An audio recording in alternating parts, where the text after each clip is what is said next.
Hello students, आज हम आपको बताएंगे कॉन्सेप्ट ऑफ डेफिनिट इंटीग्रेशन। निश्चित समाकलन को कैसे निकाला जाता है इसके बारे में हम लोग चर्चा करेंगे। थोड़ा इंट्रोडक्शन टाइप का पढ़ेंगे। Concept of definite integration. Concept of definite integration, देखिए इसको पढ़ने के लिए हम पहले तो ये जान लें कि डेफिनिट इंटीग्रेशन और इनडेफिनिट इंटीग्रेशन में अंतर क्या होता है। देखिए डेफिनिट इंटीग्रेशन का मतलब होता है कि पहले इनडेफिनिट को जानते हैं। इनडेफिनिट इंटीग्रेशन का मतलब होता है कि आप जैसे सपोज कर लीजिए हमारे पास कोई एक फंक्शन होता था f(x), तो जब हम इसका इंटीग्रेशन करते थे तो हमने मान लिया कि हमको इसका इंटीग्रेशन f(x) प्राप्त फाइंड आउट हुआ। तो f(x) जब फाइंड आउट होता था तो हम इसमें एक कांस्टेंट जोड़ देते थे c, ठीक है ना, जो इसको अनिश्चित कर देता था। इस कांस्टेंट की वजह से इसका मान अनिश्चित हो जाता था, ठीक है ना। इसलिए इसको जो है इनडेफिनिट इंटीग्रेशन के रूप में कहा जाता है। और जब डेफिनिट इंटीग्रेशन के रूप में हम देखते हैं तो इसको इसी को दूसरी तरीके से हम करते हैं। करने का मतलब सेंस क्या है, इसको हम लिमिट में बाउंड कर देते हैं, लिमिटों में बांध देते हैं। जैसे हम इसको x equal to a to x equal to b, इससे हमने इसमें बाउंड कर दिया। अब हम जब इसका इंटीग्रेशन करते हैं तो वो आता है f(x), जैसे f(x) आया तो ये हो जाता है a टू b, और यहां पर कांस्टेंट c खत्म हो जाता है। कांस्टेंट c की वैल्यू यहां से खत्म हो जाती है। कांस्टेंट c खत्म हो जाने की वजह से ही इसको डेफिनिट, क्योंकि ये c कांस्टेंट खत्म हो गया तो इसकी वजह से डेफिनिट हो जाता है, डेफिनिट इंटीग्रेशन हो जाता है, ठीक है ना। और दूसरी चीज, जब हम इस वैल्यू को फाइंड आउट करते हैं x equal to a to b f(x) dx, तो हम क्या फाइंड आउट कर रहे होते हैं, तब हम फाइंड आउट कर रहे होते हैं एरिया, ठीक है। जिस चीज को हम पढ़ने चल रहे हैं वो चीज ये है, ठीक है ना। अब यहां पर दूसरी चीज, निश्चित समाकलन को निकालने के कितने प्रोसेस हैं। तो निश्चित समाकलन को निकालने के हमारे पास दो प्रोसेस है। डेफिनिट इंटीग्रेशन को सॉल्व आउट करने के दो प्रोसेस हैं। तो फर्स्ट प्रोसेस जो है जिसके बारे में हम लोग चर्चा करेंगे, तो देखिए जैसे फर्स्ट प्रोसेस है, सपोज कर लीजिए हम लोग डेफिनिट इंटीग्रेशन में निकालने क्या चलते हैं वो हम लोग देख लेते हैं। जैसे सपोज कर लीजिए कोई एक कर्व है ऐसे, ठीक है ना। कर्व में सपोज कर लीजिए ये और ये, तो सपोज कर लीजिए ये limit x equal to a है और ये limit x equal to b है, ठीक है ना। तो जब ये b है तो ये जो इसके बीच का एरिया है, ये इसी को हम लोग फाइंड आउट करते हैं और यही वैल्यू हमको वहां से निकलने के बाद प्राप्त होती है, ठीक है ना। ये एरिया जो हमारा है ये आपका फाइंड आउट होता है x equal to b, x equal to a to b से, जो हमने आपको यहां पर दिखाया है। तो इस एरिया का मान हमको प्राप्त होता है। अब इस एरिया को निकालने के दो तरीके हैं। एक तरीका है by second fundamental of theorem of integration, by second fundamental theorem of integration. तो ये तरीका क्या है, पहला बाय सेकंड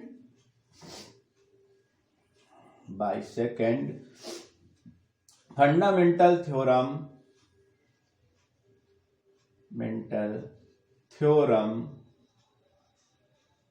ऑफ इंटीग्रेशन।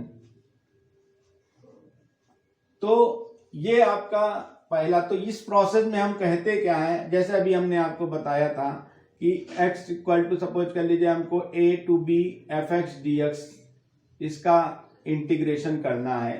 तो क्योंकि लिमिट से बाउंड है इसलिए हमने जब इसका इंटीग्रेशन करेंगे तो हमने माना ये f(x) हमको प्राप्त हुआ, फाइंड आउट हुआ।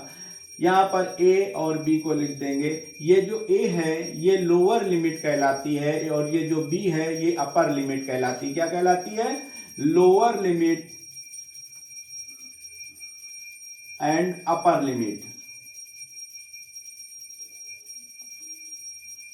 ठीक है। ये लोअर लिमिट है और ये अपर लिमिट है, ठीक है।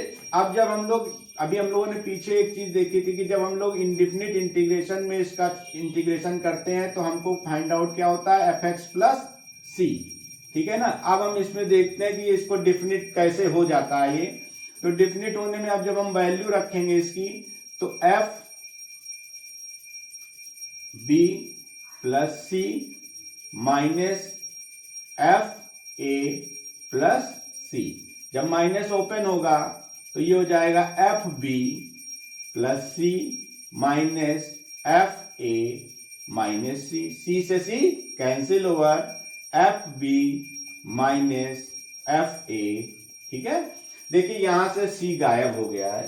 सी गायब हो जाने की वजह से ही ये डिफिनिट इंटीग्रेशन में बदल जाता है। और यहां पर भी जो फाइंड आउट हुआ है वो आपको क्या फाइंड आउट हुआ है, इस चीज का एरिया। आपको जो प्राप्त हुआ है वो इस चीज का एरिया प्राप्त हुआ है। अब इसी को मतलब फाइंड आउट करने का एक दूसरा तरीका भी होता है, वो होता है क्या, बाय लिमिट ऑफ सम।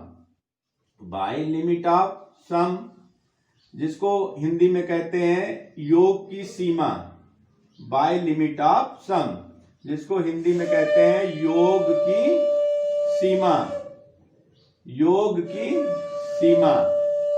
तो योग की सीमा जो होती है उसके अंतर्गत हम क्या करेंगे कि अब इसको देखिए, योग की सीमा में समझने का हम प्रयास करते हैं। इसको हम कई छोटे छोटे पार्ट्स में डिवाइड कर लेते हैं।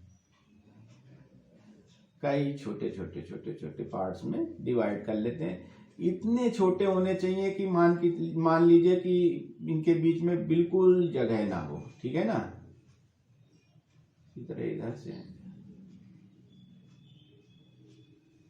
ठीक, तो देखिए हमको करना क्या है, हमने इन दोनों के बीच में जो ये है इसको हम मान लेते हैं एच। ये इक्वल होती है बी माइनस ए अपॉन एन। क्योंकि यहां पर जो हमने इन दोनों के बीच में हम लोगों ने जो ये एरिया लिया है, इसके बीच में जो हमने ये स्ट्रिप काटी है, छोटे छोटे भाग किए हैं, ये एन भाग किए हुए हैं। ठीक है ना, तो इस एच की जो वैल्यू निकलती है वो बी माइनस ए अपॉन एन के इक्वल हो जाती है। ठीक है, अब ये जो इन दोनों के बीच की लेंथ है वो एच। ठीक है, अब लेंथ एच है तो आप देखिए, और हमने माना इसकी वैल्यू एफ ए हो जाती है। ठीक है ना, इसकी लेंथ एफ ए हो जाती है। तो अब हम जब इंटीग्रेशन करते हैं, जिस चीज को हम निकालने चल रहे हैं, a to b f x d x, इसको जो हम निकालने चल रहे हैं तो इसको हम करेंगे कैसे। अब अगर हम इस एरिया को निकालना है तो अगर एच से हम इसको मल्टीप्लाई कर दें तो हमारा इसका एरिया निकल आएगा। तो वही पहले हम क्या करते हैं, एच इंटू एफ ए। ठीक है, फिर आगे वाले का निकालने के लिए चूंकि ए हो चुका, ये वाला हो चुका है, तो इसमें एच और जुड़ जाएगा, तो ये हो जाएगा ए प्लस एच।